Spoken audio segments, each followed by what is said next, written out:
I figured we would get some Griffin Dorsey talk here tonight, so let's go to, I think it's Urian. Urian, you're on. What's up? Yeah, so first time caller. Just wanted to see your thoughts about Griffin Dorsey. Y- Um, yeah. I was kind of like in shock because how pivotal and important and the leadership he brought to the team and what was like a season of a lot of downs and not that much ups, and was really excited for this upcoming season because of the transfers they brought in, and it just reminded me of the whole Mikael transfer that they did uh, last year, and they just sold a pivotal player in the defense and wasn't able to replace him in time. And I feel like that's going to happen again with Griffin Dorsey. So I'll just hang up and just hear your thoughts about it. Thank you. Urian, thank you very much for calling, and don't be a stranger. Okay, so I was going to wait until the second segment, but I think Urian's going to get us into it. Okay, so what he said about Griffin Dorsey is true. Big piece of the Dynamo. He was a big piece of the attack. 161 appearances, 15 goals, 37 assists, 2,900 minutes. A guy that doesn't get injured very much. Got his opportunity under Tab Ramos in the beginning. We saw him grow, work extremely hard. This guy's story was an exceptional story to get where he got to. Orlando City is going to get a reported $1 million plus incentives in GAM. And he's been a 5-year starter for the Houston Dynamo. He is the player that brought width on the right side of the field. He's in the last year of his contract. Had that memorable goal in the Open Cup. Great energy, truly a fan favorite. When I had him out at Senate Avenue Brewing, he said, wow, I wish I could do this more. And I'm like, you can do this as much as you want. Because I think he really got it, Griffin. And that's, he's a popular player based on the attendance we get. Now, Orlando City needed a right back because Alex Freeman is heading off to Spain. Orlando City sold him for $7 million to Villarreal. So they can now take a million whatever out of that cachet on his sale. And by the way, he was a homegrown, which makes it even more important. He was a homegrown. Their sporting director, Ricardo Morera, said, we want to see more Alex Freeman. So they believe in bringing, their homegrowns through, their locals. And that's an American player. We're actually losing an American starter. We may only have one American starter, Jack McGlynn. Oh, maybe Dwayne Holmes counts. So made sense for Orlando City. They get a guy who's going to be an easy fit. I mean, he's not going to need any time to get in. I mean, he's going to fit in really, really easy.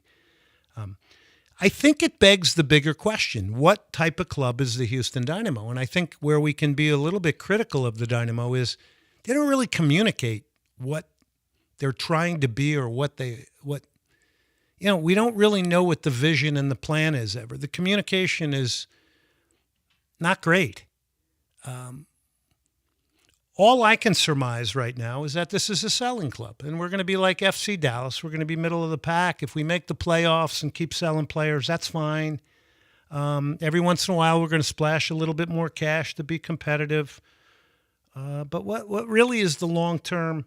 And I'm excited to see the new players. I haven't seen them, and I won't be at the stadium, sadly, after 30 years in Major League Soccer. And believe me, on Saturday, not being behind a microphone calling a game, I will definitely be sad. But hey, life goes on, right? So I think it's a selling soccer club, and I think this is the owner. And I think anytime he can pick off $1 million, he's going to do it. But the problem is if you don't communicate, and they're not going to want to communicate that, hey, we're a selling club. They're not going to want to communicate that. So if they don't communicate that, then it leaves us all outside to speculate and think about where we're at. So when we saw Mikael go, we saw Coco go, and we saw Brooklyn Reigns go, what does the fan base think? They go, wow, lack of ambition. We're not trying to win an MLS Cup. All right, so this year we're spit shining it. We're bringing in some good players. I think I'm excited to see some of these Brazilians and everything. But big picture, that's what I try to redirect all of you to. I think everybody just gauges a team based on the talent, the way the team plays, and winning. That's important, no question. But I also want to say that's directly related to a front office of a club and an owner. And we haven't gotten good communication from the top. I mean, bringing Tim Howard in to talk about a market that he knows nothing about and pretend he's an executive of a soccer team, that's not respectful to Houstonians and people that want to follow this team.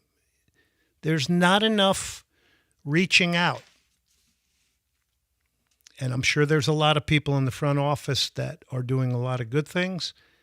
But the vision, the direction, the leadership is the real struggle here. So getting back to Dorsey, both teams are going to lose players who are pretty identifiable. Orlando City's losing Alex Freeman, who, by the way, impressive in the World Cup, in the run-up Gold Cup and getting games. This kid's really blossomed. He's an incredible athlete, but he's going to make the World Cup roster because, number one, he's versatile.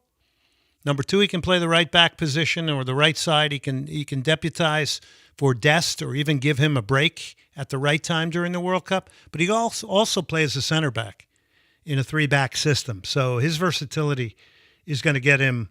He's going to get him there. The other thing about Dorsey, just to this season and the opener against Chicago, you're going, wow, okay, this is interesting. We got something interesting going on here. We got a Dynamo setup now that looks like it's going to be with 3 center backs. And Eric Sviatchenko is one of them, Antonio Carlos, and Halter, the new guy. And then we're going to have Lawrence Anali on the left going up and down. He's going to have to defend more. Means he's not going to get isolated as much higher up the field with the ball and fresh. He's going to have to come from deeper. And then we're going to have Dorsey on the right. So now that all goes out the window. Because Dynamo are going to bank this cash, and then they're going to see if they can solve this problem within the team, which that can happen. You have another transfer window in the summer. If it doesn't work out, you're likely going to move Andrade when he gets comfortable into the left back position. You can put Anali in the right back position. So now you don't really get to see that. So Andrade can go to the left side. Franco Negri has got to be involved in this conversation. I haven't seen him play. He can play on the left. Anali, though, if he's going to play one of these deep-lying, wide positions, and he's going to have to spend legitimate time defending in his own third of the field or own half of the field, you're keeping him farther away from goal. If McGlynn is coming back to be one of 2 holding midfielders in the absence of Artur, now you've taken your long-range threat away a little bit. He's going to get the ball not higher up the field like he was getting, and we like Jack McGlynn a lot. Look, the Dynamo may have a plan. My gut is they're going to try to solve it the way I just mentioned it to you. And if they really need to go get another outside back, they're not going to be in any rush to do it because 18 of 30 teams make the playoffs. I mean, how many times have I said that? It's just the great neutralizer. It's the great 18 teams making the playoffs is the great fallback position. It's when you can say, and it's just the way the league is. But that means you're not urgent to make moves. Look what happened to Ricardo Pepi. He had it was like a $40 million move to Fulham. It was all contingent upon if PSV could get another striker. PSV couldn't get the striker, turned the deal down, basically, to remain competitive, and didn't allow Pepe to go to Fulham. That's a hell of a statement. Heck of a statement. Soccer Matters, ESPN 97.5. John Daspit and the Daspit Law Firm, daspitlaw.com. John and his firm, personal injury attorneys, they're going to work for you nights and weekends, 24 hours.